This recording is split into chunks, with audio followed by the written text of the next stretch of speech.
Alors merci d'être venu en dépit de France-Mexique. Nonobstant France-Mexique, on ne raterait que le premier quart d'heure et vous jouez là, donc c'est très bien pour vos oreilles. On va dire c'est très bio pour vos oreilles. Mes intervenants sont bavards, c'est systématique en fait. Voilà, je pense que c'est devenu, je sais pas, c'est devenu un motto de génération d'idées, les intervenants jacassent. Hors micro. Donc je vous rappelle qu'ici, il n'y a pas, parce qu'on m'a posé la question la dernière fois, il n'y a pas de off. Donc je ne ferai pas le plan de tout est off. Rien n'est off, parce que vous êtes filmés. Donc vous serez la semaine prochaine sur la PQR.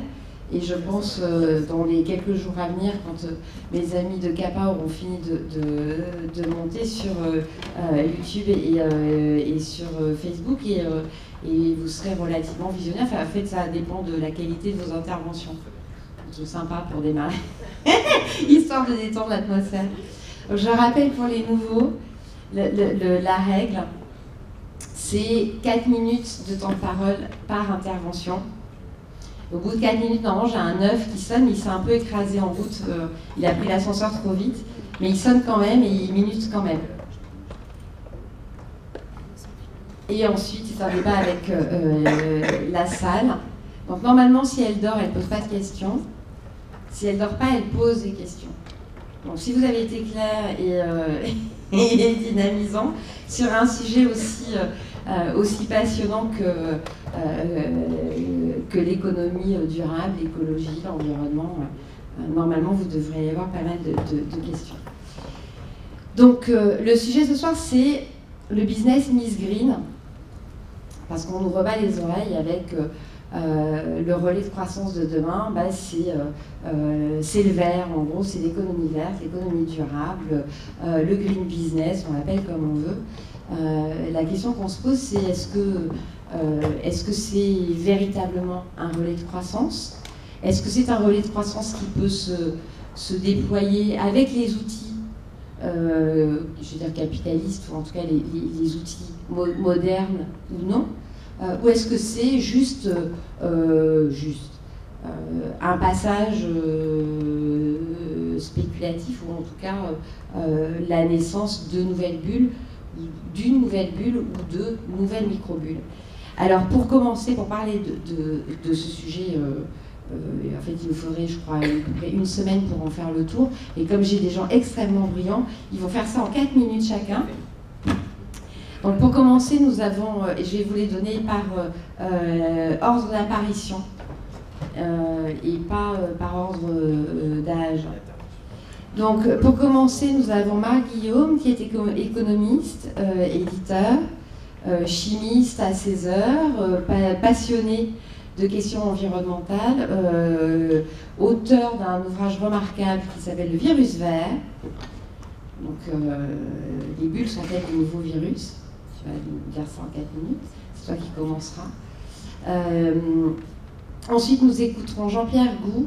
Alors Jean-Pierre Gou est écrivain, il a écrit Le siècle bleu, mais ce n'est pas pour ses qualités d'écrivain que nous allons l'entendre, mais c'est parce qu'il officie sur les marchés des matières premières au sein de Powernext, dont il dirige la stratégie, alors business développement, enfin la stratégie et le développement, quoi, si on parle français, d'accord.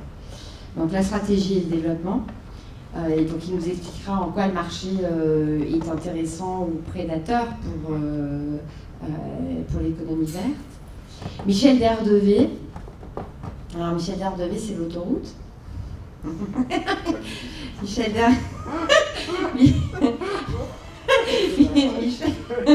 Derdevé, qui est directeur de la communication de RTE, qui connaît l'électricité et qui officie dans le domaine électrique depuis une bonne vingtaine d'années, qui a publié un ouvrage il n'y a pas très longtemps chez Descartes et compagnie,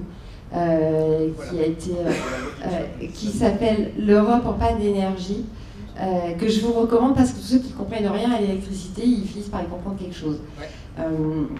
Et de nos jours, c'est relativement utile parce que ce sont quand même des matières compliquées. Et donc, je disais les autoroutes parce qu'il est directeur de la communication des RTE RTE est une filiale d'EDF qui s'occupe des infrastructures longue distance, ouais, un peu comme France Télécom, il y a la longue distance et la boucle locale.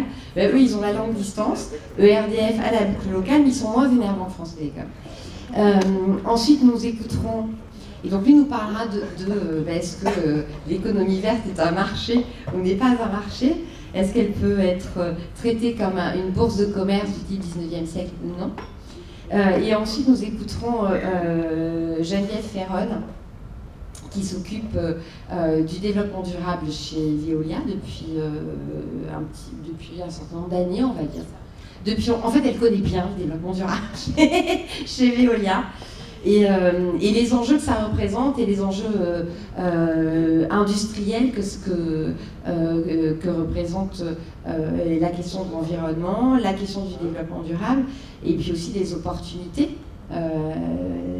en France et ailleurs, parce qu'il n'y a pas que le prix de l'eau, il y a aussi la question du dessalement, il y a la question des investissements, il y a la question des migrations des populations, il y a enfin toutes ces choses, et puis après il y a la façon dont on traite les sommes et sommes et sommes de déchets que nous produisons tous les jours, nous, gras et gros, issus de pays développés.